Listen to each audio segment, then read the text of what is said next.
Sapat na supply ng 20 na bigas tiniyak ng pamahalaan. Alamin natin ang balitang yan mula kay Kapar Paul Montibon.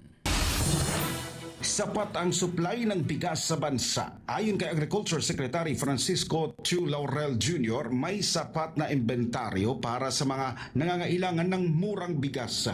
Katunayan, patuloy ang operasyon ng National Food Authority para tiyaking hindi nauubusan ng 20 pesos per kilo na bigas sa mga kadiwa center at iba pang distribution sites ng mga lokal pamahalaan. Nananawagan naman si Secretary Chu Laurel sa publiko na huwag mag-panic buying sa gitna ng gulo ngayon sa Middle East. Inaasahan kasi na magpapamahal ito sa presyo ng mga pangunahing bilihin sa bansa kasama na ang bigas. Ayon sa kalihim, maraming stock na bigas at maganda ang ani ng mga magsasaka. Ayon naman kay FTI President Joseph Lo, ang mahabang pila ay nagbibigay lamang ng maling impresyon na kulang ang supply. Para sa mas marami ang mapagsilbihan, pinalawig na nila ang operating hours ng mga kadiwa center.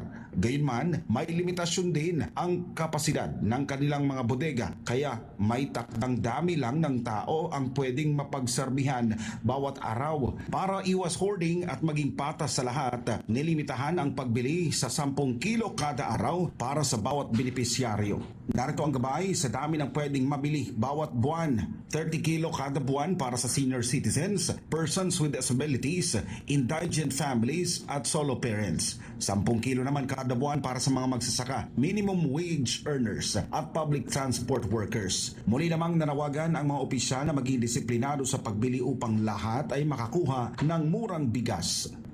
Para sa Diyos at sa Pilipinas kung mahal, nag-uulat Paul Montibon, SMNI News. Sunshine News. At sa